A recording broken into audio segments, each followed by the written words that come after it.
말씀은 창세기 47장 7절에서 10절에 있는 말씀까지 보겠습니다. 다 같이 한 목소리로 읽겠습니다. 요셉이 자기 아버지 야곱을 인도하여 바로 앞에 서게 하니 야곱이 바로에게 축복하매 바로가 야곱에게 묻되 내 나이가 얼마냐? 야곱이 바로에게 아뢰되 내 나그네의 길의 세월이 130년이니이다. 내 나이가 얼마 못 되니 우리 조상의 나그네 길의 연조에 미치지 못하나 험악한 세월을 보내었나이다 하고 야곱이 바로에게 축복하고 그 앞에서 나오니라. 아멘.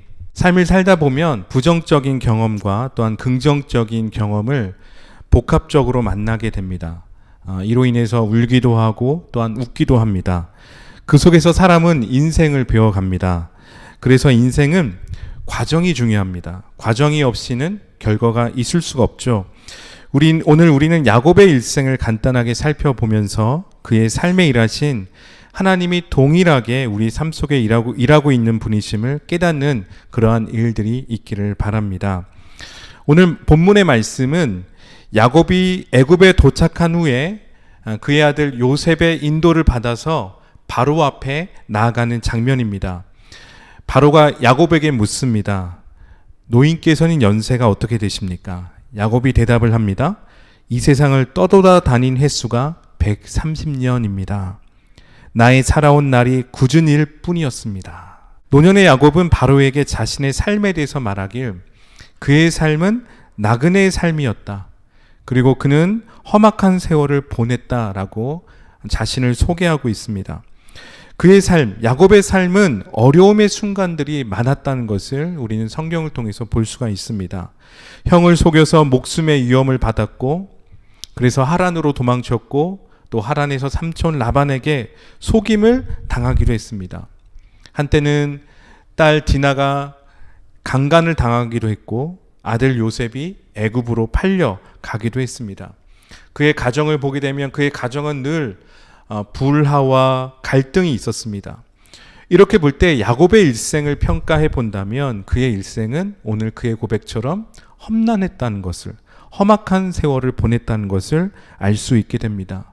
또한 그에게는 인간적인 연약함도 있었습니다.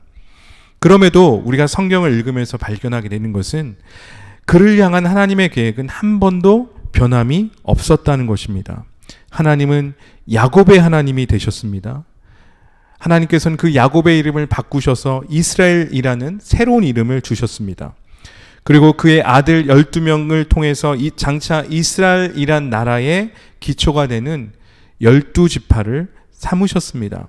이제 야곱의 일생을 우리가 살펴보면서 그 중요한 장소와 관련된 사건을 살펴보면서 우리 삶을 향한 하나님의 계획은 무엇인지 오늘 여러분들과 함께 나누고자 합니다. 먼저는 브엘세바입니다. 이곳을 한 문장으로 정리하면 출생은 삶의 기초를 놓아준다라고 말을 할 수가 있겠습니다. 뱃속에서 두 아이가 있었습니다. 한 아이는 에서였고 한 아이는 야곱이었습니다. 야곱은 뱃속부터 먼저 태어나고 싶었습니다. 야곱이 태어날 때 형 에서의 발꿈치를 잡고 나왔습니다. 그래서 그의 이름이 야곱입니다. 이 태어남은 야곱이 선택할 수 있는 것이 아무것도 없었습니다. 우리도 마찬가지죠.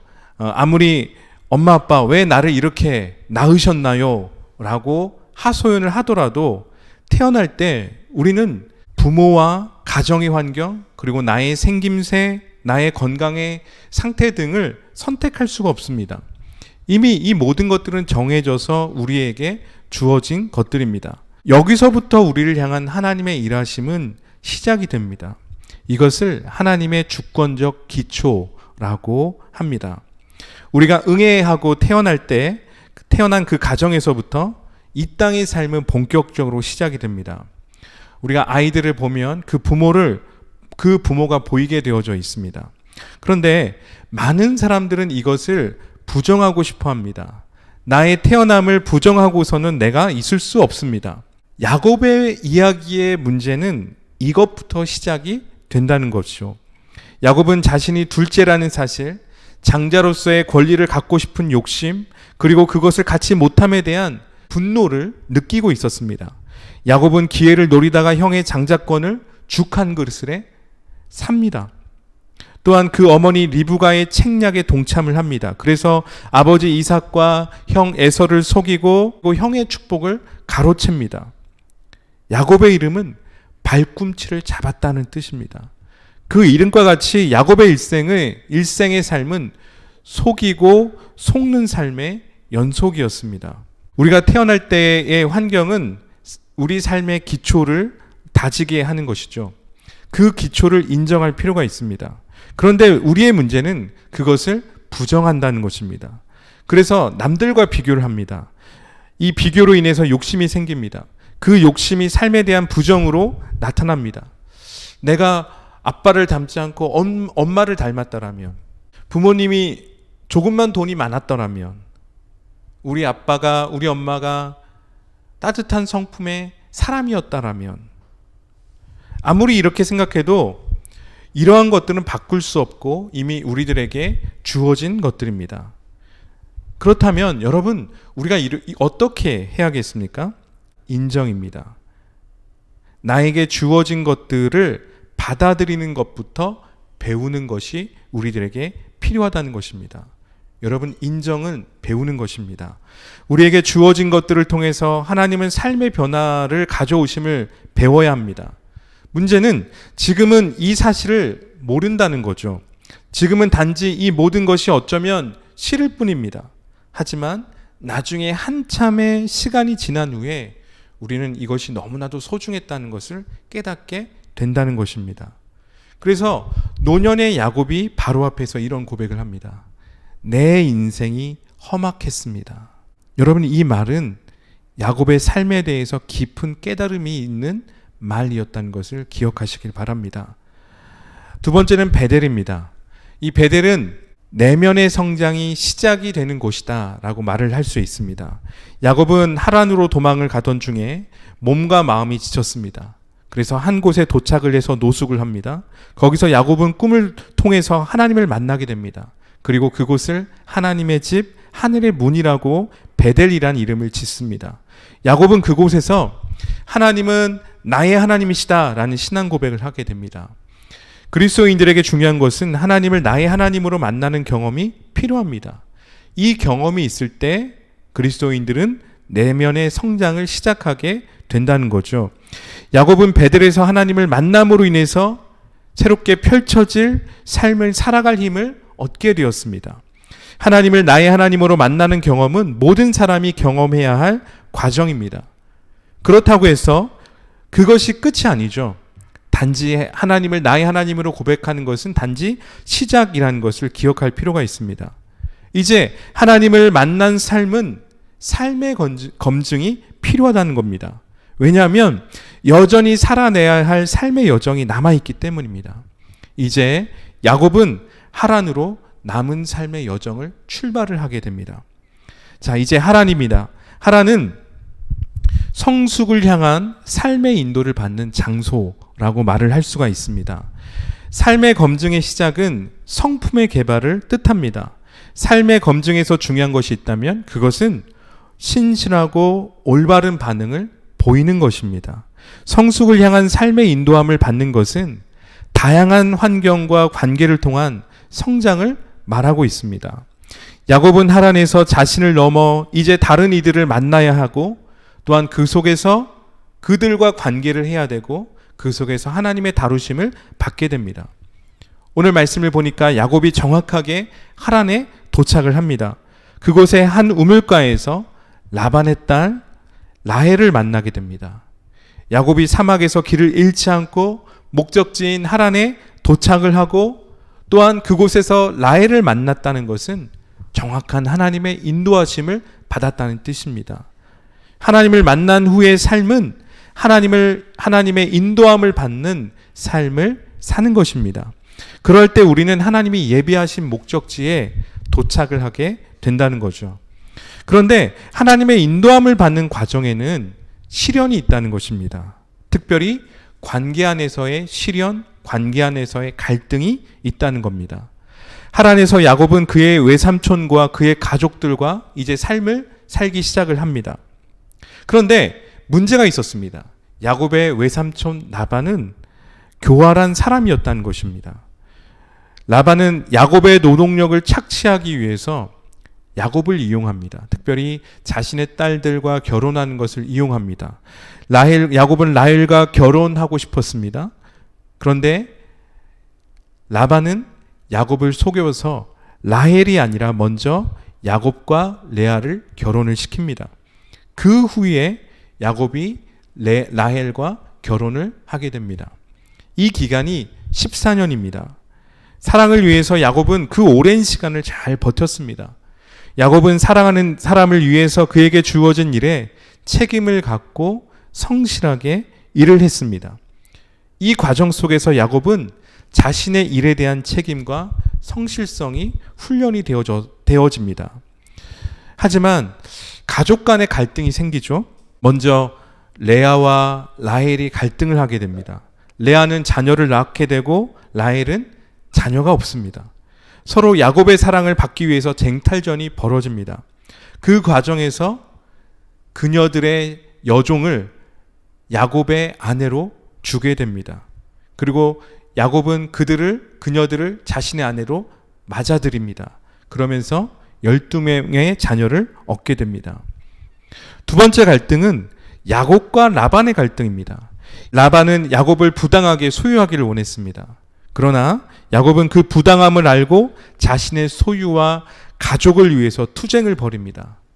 이제 야곱은 라반을 속이고 20년간의 하란 생활을 정리하고 가나안을 향해서 가족과 함께 출발을 하게 됩니다. 분명 하란의 시간은 야곱에게 부정적인 경험들이 많았습니다. 자신이 좋아하지 않는 경험들로 가득했습니다. 하지만 이것이 하나님이 야곱을 성숙하게 하기 위한 인도의 방법이었다는 것입니다. 누구나 부정적인 경험을 통과해야 합니다. 갈등을 갖는다는 것, 부당한 대우를 받는다는 것은 그리 즐거운 일이 아니죠. 이러한 부정적인 경험은 누구나 다 통과를 해야 한다는 것입니다. 그런데 이러한 과정이 없다면 사람에게는 발전도 없고 또한 삶의 영향력이 넓어지지 않게 된다는 거죠. 그렇다면 이 과정에서 이러한 부정적인 경험을 하게 되는 이 과정에서 우리가 배워야 하는 삶의 태도가 무엇이겠습니까? 분명한 것은 하나님은 우리를 성숙시키기 위해서 우리가 만나는 관계들과 상황을 사용한다는 사실입니다. 이러한 것들을 통해서 하나님을 믿는 믿음을 시험을 하시기도 하시고 또한 부르심을 시험하시기도 합니다. 내적인 신념을 시험하시기도 합니다. 때로는 흔들리지 않는 견고함, 충성됨, 그리고 정직성을 시험하시기도 한다는 것입니다. 이 모든 것 앞에서 중요한 것은 올바른 반응을 하는 법을 배우는 것입니다. 여러분, 문제는 이러한 어려움 속에서 우리는 회피와 도피를 원한다는 거죠. 그래서 우리는 핑계를 만드는 경우가 있습니다. 그리고 합리화하는 경우가 있습니다. 어쩔 수 없이 선택했어. 때로는 그 모든 것이 하나님의 인도하심으로 보이기 위해서 포장을 합니다. 하나님이 문을 열어주셨던 거야. 우리는 부정적인 경험을 할 때 그것에 반응하는 나의 모습이 성장을 위한 결정을 하는가? 아니면 도피를 위한 결정을 하는가? 그 내면의 동기를 점검할 필요가 있다는 것입니다. 분명한 것은 우리는 성장과 도피를 혼동해서는 안 된다는 것이에요. 자, 이제 네 번째 장소입니다. 야폭 나루터입니다. 야폭 나루터는 진정한 나를 만나는 장소입니다. 야곱은 삼촌 라반을 떠나 가나안으로 출발을 했습니다. 자신의 고향으로 귀향하는 거죠. 돌아가는 것입니다. 문제는 자신의 고향으로 돌아가는 데 있어서 한 가지 커다란 걸림돌이 있었습니다. 형 에서와의 만남이라는 거죠. 오래전에 야곱은 형을 속이고 하란으로 도망쳤습니다. 이미 세월이 20년 이상 지났습니다. 여전히 야곱은 형이 자신을 죽을 것이라는 두려움을 가지고 있었습니다. 야곱의 상황은 굉장한 부자입니다. 종들도 많고 돈도 많습니다. 아내도 있고 자식들도 있습니다. 겉으로 보기에 남부러울 것이 없는 모습이 야곱의 모습입니다. 하지만 야곱의 마음은 형으로부터 자유로울 수가 없었다는 것입니다. 이것이 두려움이 무서운 이유라는 거죠. 늘 과거에 묶여서 야곱은 살아왔습니다. 그렇기 때문에 야곱은 온전한 자유를 누리지 못한 삶을 살았다는 것입니다. 야곱은 형의 마음을 사기 위해서 이제 물질적으로 많은 것을 준비했습니다. 그것이 형의 마음을 녹일 수 있다라고 생각을 했던 거죠. 여러분, 어쩌면 이것이 우리의 대표적인 실수라는 겁니다. 물질로 무언가를 보상하려고만 한다는 거죠. 물질적인 보상이 모든 것을 해결해 줄 수가 없습니다. 그런데 왜 야곱은 이렇게 했을까요? 그것은 야곱은 그의 과거에 묶여 있었기 때문이라는 겁니다. 우리에게 이러한 과거에 묶인 삶이 있지 않습니까? 그렇다면 이제 이것으로부터 자유케 될 수 있는 방법이 무엇일까요? 홀로 주님 앞에 서는 것입니다. 하나님 앞에 홀로 나아갈 때 나의 진정한 모습을 볼 수 있게 된다는 것입니다. 혼자 있을 때 정직한 나를 보게 됩니다. 여러분, 혼자 있을 때 진정한 내가 어떠한 생각, 어떠한 마음을 가지고 있는지 그 누구보다도 우리 스스로는 잘 알고 있다는 겁니다. 왜 하나님은 우리가 홀로 있을 때 하나님은 우리를 찾아오실까요? 오늘 야포 나루터의 야곱은 홀로 있었습니다. 그때 하나님을 찾아오신 거죠. 왜 그랬을까요? 갈라디아서 2장 20절 말씀 보겠습니다. 내가 그리스도와 함께 십자가에 못 박혔나니 그런즉 이제는 내가 사는 것이 아니요 오직 내 안에 그리스도께서 사시는 것이라. 이제 내가 육체 가운데 사는 것은 나를 사랑하사 나를 위하여 자기 자신을 버리신 하나님의 아들을 믿는 믿음 안에서 사는 것이라. 하나님이 야곱을 찾아오신 이유는 그를 깨트리기 위해서 찾아오셨다는 겁니다. 그를 깨트려서 야곱과 진정한 동행을 하나님은 원하셨다는 것입니다. 밤새 야곱은 그 야폭 나루터에서 하나님과 씨름을 합니다. 야곱은 자기 방어를 하고 또한 그 씨름 속에서 항복하기를 거절을 했습니다. 그때 하나님은 야곱의 허벅지에 관절을 치십니다. 우리 삶에 하나님 앞에 항복하는 일이 필요합니다. 하나님 앞에 항복한다는 의미가 무엇이겠습니까? 그것은 나를 인정하는 것입니다. 오늘 야곱은 자신을 누구라고 고백하고 있습니까? 사기꾼이다. 하나님, 저는 사기꾼입니다. 라고 고백을 하고 있습니다. 야곱의 인생을 가만히 살펴보면 사기의 연속이었습니다. 야곱이 누군가를 속이거나 야곱이 누군가로부터 속임을 당하거나 이것이 야곱의 일생의 사이클이었다는 것입니다. 그런 자기 자신을 아는 야곱은 그것을 인정하기 싫었다는 겁니다. 하나님, 저는 사기꾼입니다. 이것을 야곱은 인정하기 싫었다는 것이에요. 여러분, 어쩌면 이 모습이 우리의 모습이 아닙니까? 끝까지 나 자신과 대면하기를 싫어하는 것이 우리의 모습이 아닙니까? 나에게 있는 연약함을 인정하는 것을 우리는 얼마나 싫어하고 있습니까? 그러나 오늘 야곱과 같이 주님, 저는 사기꾼입니다. 주님, 저는 죄인입니다. 여러분, 이 고백이 우리를 자유케 한다는 것입니다. 하나님과 싸움하는 것이 가져다 주는 유익은 바로 나를 만나는 것입니다. 하나님 앞에서 내가 나를 만날 때 우리들에게 새로운 정체성이 부여가 됩니다. 하나님은 야곱에게 하나님과 더불어 겨루어 이겼다는 그 의미로 야곱에게 새로운 인물을 지어줍니다. 그것이 무엇입니까? 이스라엘이란 새 이름이 주어진다는 거죠. 우리가 하나님의 능력을 소유하는 것은 내가 죽고 내 안에 그리스도가 사시게 하는 겁니다. 이것이 그리스도의 능력이라는 거예요. 그럴 때 내 힘과 내 육체의 방법으로 우리는 더 이상 살지 않고 성령으로 행하는 삶을 살게 된다는 것입니다. 여러분, 이것이 우리 그리스도인의 능력인 줄 믿습니다. 이 새로운 삶의 증거가 야곱이 절뚝거리는 것이었습니다. 하나님 앞에서 그의 삶을 깨졌습니다. 비록 그가 절뚝거리지만 그것은 그의 연약함이 아니라 하나님의 능력이 그의 삶 속에 있다는 것을 보여주는 것이었습니다. 하나님의 축복이 그의 삶 가운데 임했다는 것을, 하나님이 그의 삶 가운데 동행하고 있다는 것을 보여주는 증거였다는 것입니다. 사랑하는 성도 여러분, 우리는 다 연약함을 가지고 있죠. 그 연약함을 정직하게 인정할 수 있는 용기가 필요합니다. 그 연약함을 정직하게 인정할 수 있는 겸손함이 우리 그리스도인들에게 필요하다는 것입니다. 여러분, 우리의 삶이 하나님 앞에서 항복하는 일들이 필요하다는 것입니다. 전에는 그것을 인정하는 것이 부끄러움이었을 것입니다. 하지만 우리가 하나님의 은혜를 경험했다라면 그 연약함은 내가 아닌 하나님이 나를 변화시켰다는 증거가 된다는 것입니다. 여러분, 우리 안에 있는 연약함을 자랑하시길 바랍니다. 하나님이 그것 가운데에 당신의 능력으로 일하실 줄 믿습니다. 베델입니다. 다시 하나님은 야곱을 베델로 부르셨습니다. 오늘 이 다시 부른 이 베델은 어떠한 장소인가? 재확인의 장소라는 겁니다. 창세기 35장입니다. 야곱은 이제 이스라엘에게 새로 주어진 이름을 가지고 새로운 출발을 했습니다. 하나님께서 야곱에게 이스라엘이라는 새 이름을 주셨습니다. 그는 새 출발을 한 것입니다.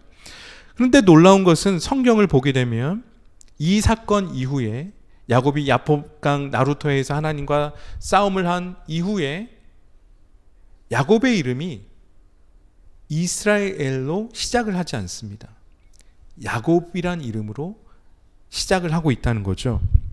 여러분, 성경에서는 그의 이름을 이스라엘이라고 표시하지 않고 야곱이라고 표시하고 있다는 겁니다. 이것은 야곱이 여전히 연약함에 묶여 있다는 거예요. 야곱이 여전히 연약함이 있기 때문에 그의 삶에는 변화가 필요하다는 것을 보여주고 있다는 것입니다. 야곱이 숫곳이라는 곳에 정착을 합니다. 그곳에는 히윗 사람들이 살고 있었습니다. 이들은 우상을 섬기는 사람들이었습니다. 여러분, 우리가 하나님의 은혜를 경험했다 하더라도 우리는 늘 우리를 유혹하는 것들에 둘러싸여 있다는 것입니다. 그래서 우리들에게 중요한 것은 하나님의 말씀대로 사는 것입니다. 은혜를 받는 것도 중요하겠지만 더 중요한 것은 받은 은혜를 유지하는 것이 그리스도인에게 너무나도 중요하다는 거죠. 살다가 보면 쉽게 하나님의 은혜를 잃어버립니다. 삶의 현장을 살아간다는 것 정말 쉽지 않습니다. 그럴 때 우리는 자칫 잘못하면 다시 옛삶으로, 옛 습관으로 돌아갈 수 있다는 겁니다. 오늘 그런데 성경이 보여주고 있는 것은 야곱이 무너졌다는 것이에요. 야곱이 다시 옛삶으로 돌아가고 야곱이 다시 옛 습관으로 돌아갔다는 것입니다.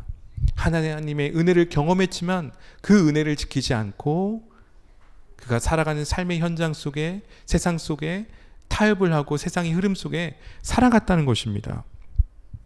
그의 사랑스러운 딸이 세겜의 아들 하몰에게 강간을 당하는 사건이 벌어지게 됩니다. 또한 이 일로 인해서 야곱의 아들들은 속임수를 써서 디나를 욕보인 그 땅의 모든 남자들을 다 죽여버립니다. 오늘 말씀을 보십시다. 야곱의 아들들도 야곱과 같이 속임수를 쓰는 사람들이었다는 것입니다. 야곱이 오늘 그 장소를 떠나지 않았습니다. 유혹받는 장소, 하나님과 멀어질 수 있는 장소를 야곱은 떠나지 않았습니다. 그것에 영향을 받은 것, 디나가 강간을 당하는 것이었고, 또한 그것에 대한 반응으로 야곱의 아들들이 그 동네에 있는 그 지역의 사람들을 속여서 또한 그 원수를 갚았다는 것입니다. 야곱의 아들들도 야곱과 같이 똑같은 방법으로 속임수를 써서 세상의 방법을 살아가고 있다는 것입니다. 이 사건을 경험한 야곱, 얼마나 마음이 상했을까요? 그때 다시금 하나님은 야곱을 찾아오십니다. 그리고 그에게 말씀하십니다. 베델로 올라가라. 여러분, 그 장소는 어떠한 장소입니까? 그 베델은 야곱과 하나님께서 야곱에게 꿈과 서약을 한 장소였습니다. 우리가 하나님의 은혜를 잃어버릴 때 다시 하나님의 약속을 확인하는 것이 필요합니다. 야곱은 하나님 앞에 나가기 전에 이제 가족들을 준비시킵니다. 가족들 안에 있는 우상들을 다 제거합니다. 가족들을 스스로 정결케 합니다. 의복을 바꿔 입힙니다. 은혜를 회복하는 방법은 우리들 안에 있는 그동안 우리가 발견하지 못했던, 깨닫지 못했던 우리들 안에 있는 죄된 요소가 없는지를 살피는 것입니다. 하나님의 회복의 방법은 그분이 하셨던 약속을 재확인하는 데 있었다는 것입니다. 그래서 야곱을 부르신 것입니다. 어려움을 만날 때마다 우리는 하나님께서 보여주신 약속이 흔들릴 때가 있습니다. 그런데 그 약속이 흔들릴 때 다시금 하나님의 약속을 굳건하게 세울 수 있는 것은 무엇입니까? 하나님의 약속을 재확인하는 것입니다. 야곱에게 베델은 바로 그러한 장소였다는 것입니다. 우리가 믿음 생활하면서 중요한 것은 하나님의 사랑을 순간순간마다 확인하는 것입니다. 그렇지 않다면 우리는 쉽게 하나님의 은혜를 잃어버리게 되어져 있다는 것입니다. 애굽을 살펴보겠습니다. 애굽은 어떠한 장소입니까? 애굽은 멀리 돌아갈 곳을 바라보는 장소입니다. 야곱의 삶은 시련의 연속이었습니다. 야곱의 아들들이 요셉을 애굽으로 팔아넘겼습니다. 그런데 그들이 요셉이 동물에 물려 죽었다라고 아버지 야곱을 속였습니다. 다시금 야곱은 자녀들에게 속임을 당합니다. 사기를 당합니다. 이 얼마나 슬픈 일입니까? 그러던 중 하나님의 은혜로 요셉은 애굽의 총리가 되었습니다. 이스라엘에 가뭄이 왔습니다. 그것으로 인해서 먹을 것이 없으니까 야곱의 가족들이 애굽으로 이민을 갑니다. 그리고 야곱은 요셉의 인도를 받아서 바로 앞에 서게 됩니다. 그는 이렇게 고백합니다. 내 인생은 험악한 삶을 살았습니다. 그런데 말씀을 보니까 놀라운 것이 나오죠. 야곱이 바로를 축복을 하게 됩니다. 이 말씀이 어떤 의미일까요? 창세기 12장에서 하나님이 아브라함에게 약속하신 너를 축복하는 자를 내가 축복하겠다. 이 말씀의 약속의 성취였다는 것입니다. 이것이 보여주는 것은 무엇입니까? 비록 야곱의 삶은 시련의 연속이었습니다.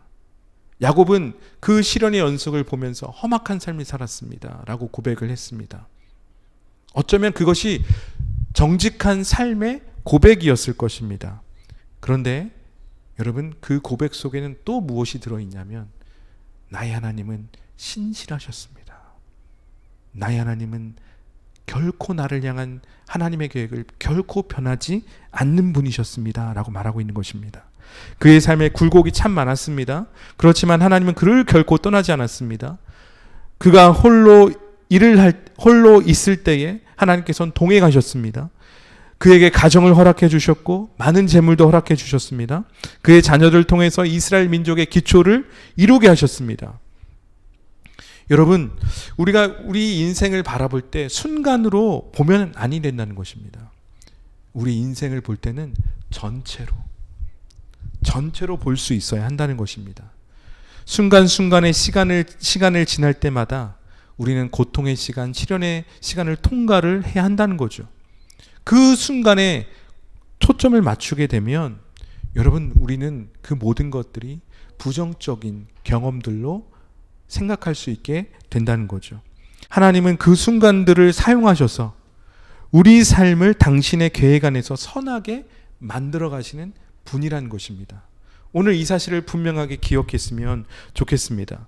야곱의 삶은 믿음의 삶이었습니다. 그의 시선은 하나님의 선한 계획에 있었습니다.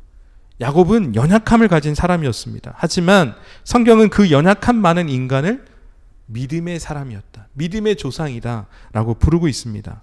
왜 그렇습니까? 그가 믿음을 따라 살았기 때문입니다. 그가 항상 그가 되돌아갈 곳을 바라보았다는 것입니다. 그의 시선이 어디 있었습니까? 이 땅에 있지 않았습니다. 하나님께서 예비하신 본향, 하나님께서 예비하신 그 좋은 곳을 향해서 늘 그는 바라보고 있었다는 것입니다. 그는 늘 고향으로 돌아가기를 원했다는 것입니다. 여러분, 지금 우리의 시선은 어디에 있습니까? 하나님께 있습니까? 아니면 여전히 오늘 순간을 살아가고 있는 이 고통과 우리의 연약함 가운데 있습니까? 하나님의 일하심을 기억하는 것입니다. 하나님이 우리를 만들어 가십니다. 오늘 만나는 삶의 순간과 현장들이 있죠. 그곳에서 하나님은 우리와 함께 하십니다. 그곳에서 하나님은 우리 가운데 말씀하십니다. 우리는 그 하나님께 초점을 두고 또한 하나님과 교제하고자 노력을 해야 한다는 것입니다. 하나님과 동행하고자 결정하는 것이 우리 가운데 필요하다는 것입니다. 때로는 실수할 수 있습니다. 괜찮아요. 넘어질 수도 있습니다. 괜찮습니다. 중요한 것은 하나님을 향한 감각을 잃지 않는 데 있다는 것입니다. 시험과 유혹이 있을 때, 때로는 고통을 통과할 때, 여러분, 하나님은 가만히 계시지 않는 분이십니다. 하나님은 우리를 만나기 위해서 삶의 지점에서, 어느 인생의 삶의 지점에서 우리를 기다리시는 분이십니다. 그 자리에서 다시금 우리를 일으키시기를 원하시는 분이십니다. 그 하나님의 함께 하심을 일생 동안 경험하는 일들이 있기를 예수 그리스도의 이름으로 간절히 부탁드립니다. 함께 기도하겠습니다.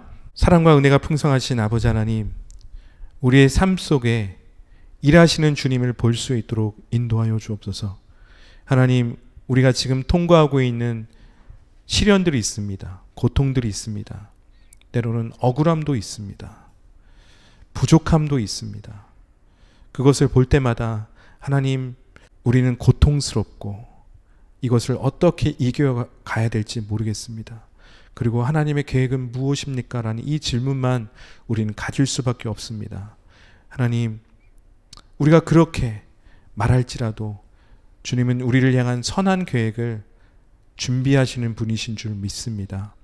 하나님, 우리 인생의 어느 지점에서 먼저 우리를 기다리시고 우리를 만나주시며 우리를 회복하시는 그 하나님을 우리가 바라볼 수 있도록 인도하여 주옵소서. 하나님, 우리의 시선이 땅에 있지 않게 하시고 하늘의 소망을 두는 삶을 살아갈 수 있도록 역사하여 주옵소서. 하나님, 우리의 삶 속에 일하시는, 우리와 동행하시는 우리의 아바 아버지가 되시는 그 하나님을 사랑합니다. 예수님의 이름으로 기도합니다. 아멘.